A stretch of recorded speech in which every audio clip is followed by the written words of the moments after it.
Brunswick got some good food too. Yeah, I bet. Oh, I bet. They got Steakhouse 85. Yeah. That'll knock you into a different world. Wow. And they got a place called The Stage. You get the 7-ounce Wagyu beef. Wow. They cook it on the stone with some whipped potatoes and shit. I send the chef a bag of reefer so everybody knows we're fucking solid. Yeah. Oh, yeah. You have no fucking idea. Yeah. But Brendan, you know, it's like I love underdogs. That's it. I've always loved underdogs. I'm an underdog. I always want to be getting points. That's it. Give me the points. I don't give a fuck. I'll take them. I'll fucking rock your world. That's right. I'll rock your fucking world. So give me the points. I don't give a fuck. That's what we thrive on. Yep. We thrive on people going, you're not going to do this. Okay, watch my fucking smoke.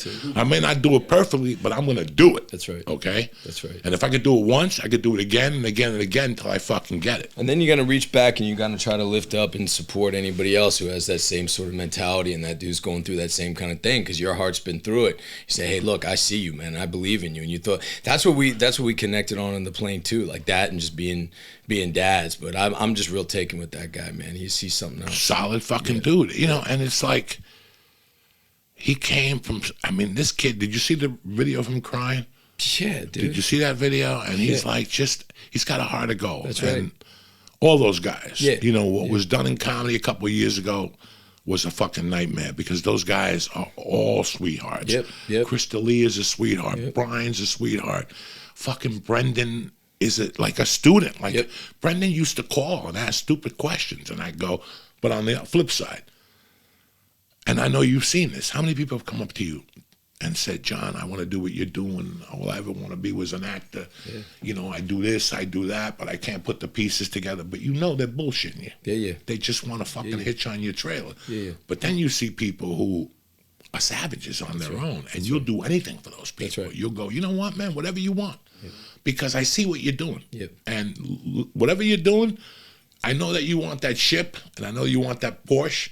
It's not in your house today, but keep doing what you're doing. You'll have it in 2 years. There you go. And forget the monetary. Fuck all that. Yeah. Forget the monetary. Love doing it, man. It's what you want to do. That's why I didn't want to do stand-up for a year, because I wasn't in love with it anymore, guys. That's a hard decision. First off, every time I was doing stand-up for the last year, I felt like a gay man. What does that mean? What am I trying to say? I'm doing something I don't want to do. Like I'm doing something it was like if you ever see in LA, that there's people, you ever see in LA that there's, you ever hear, like I was at a restaurant one night and I heard a guy and I'm thinking to myself, and I love gay men. Yeah. I was thinking to myself, there ain't nobody as gay could be this gay. Nobody could be this fucking gay. Yeah. Only in LA could somebody move to LA, become gay. And then when they move out of LA, they switch back to being fucking, you know, Anne Heche, whatever her did, Donnie Brasco's wife. Yeah. Bunch of people just happen to be gay in LA when they get there. Then 10 years later, you look at Facebook, they got a family. No more gay. What happened? Yeah. They became gay to be part of the fucking game. And I hate to say this, but it's true. So they could belong to something. They could just go belong to that, and they'll take it in the ass. Like, what's the difference? You know, I fucked chicks. Some guy fingered me in the ass. What's a dick in the ass at this point? I'll do it for 3-4 years just to get some work and hang out and have friends and get invited to parties. And then one day when nobody wants me as an actor and I'm a failure, because I am, I'll fucking move back to Florida, find a woman. What I'm trying to say is that it's like me trying to fake gay. Like I just didn't want to do comedy no more. I just didn't. It wasn't in my realm no more. Recently, I'm falling in love with it again. Like I watched the Rodney special the other night. Yeah. You know, I watched the Kennison special the other night. That's what I wanted. I couldn't even watch a special. The only special I watched was Ali Wong's new special. That was the only one, and she inspired me a little bit. But now I wanted to fall in love with it again. If you can't do comedy for free, you're not going to do it. Yeah. You're not going to do it. You know, so it's like when you did the small machine movie. Small engine repair, Small engine repair. That was a labor of love. That's it. You didn't do it for the money. You did it because you believed in the project. That's how you know you like what you do. Yeah.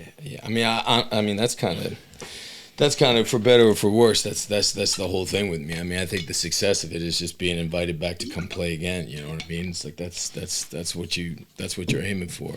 So I'd be lost as fuck without it.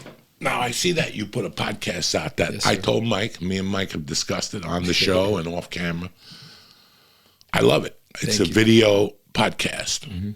And we have videos here. You know, we have a video and an audio. You did a video podcast that's just a little bit more real. And we were talking about this before. It's shot in the winning time. I like it. I like how it's shot. I like all the angles you got. I like that nobody's neat. You got a backwards hat on some days. Your hair's fucked up some days. You know, you're not trying to be Johnny Carson. You're just trying to get the information out to inform people. What made you come up with this fucking idea? Look, it's just not, honestly, Joey, it's not about me. I got no real desire to, you know, put myself out there anymore. And if I'm being dead honest about it, I mean, the guys that I really respect that you know, really do what I do and actors, you know, I think putting less of yourself out there is probably better. And the more people kind of get to know who I am, who Jon Bernthal is, the less they're going to believe me as a doctor or as the Punisher or as a fucking baseball player, whatever it is. And there's been this whole thing, you know, among actors that they always say, you know, maintain your mystery and all that shit. And look, I you know, for me, it really kind of came down to me just sort of being kind of like disgusted with discourse in the country. I just kind of got to a point as a dad and as an American where I was just like, you can't have, there's no room to have a discussion anymore without having an agenda, without saying I'm on this side or this side. And I feel like so many of the kind of major issues of the day are being led by people who have no experience with those issues. It's some fucking celebrity or pundit or so-called expert.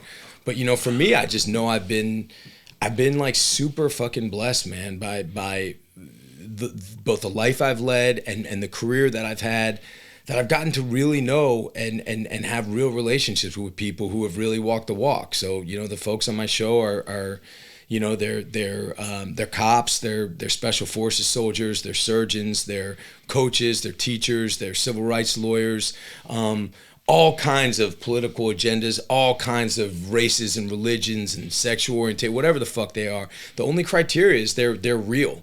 They actually walk the walk. They got the respect of their community. They got the respect of the people they work with. They've really done the things that they're talking about. And what I find is people who have really walked in those valleys and really, you know, have had boots on the fucking ground of that shit, they go into life with empathy. They go into life like understanding folks on the quote unquote other side. You know, look, man, I mean, we talk about policing with this new show.